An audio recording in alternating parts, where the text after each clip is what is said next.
Yun mga par, set up muna natin to. Tingnan natin kung maganda kalabasan. Lagyan natin dito yung may iwagang cameraman natin mga par. Ayan. Tingnan natin kung maganda yung kuha.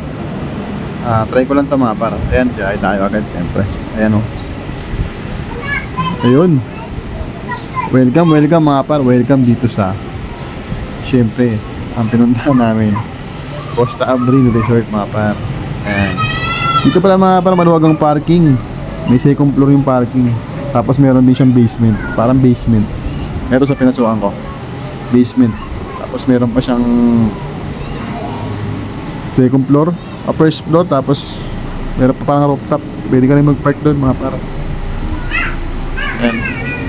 Kaya sa parking mga par, walang problema. So wala rin bayad dyan mga par.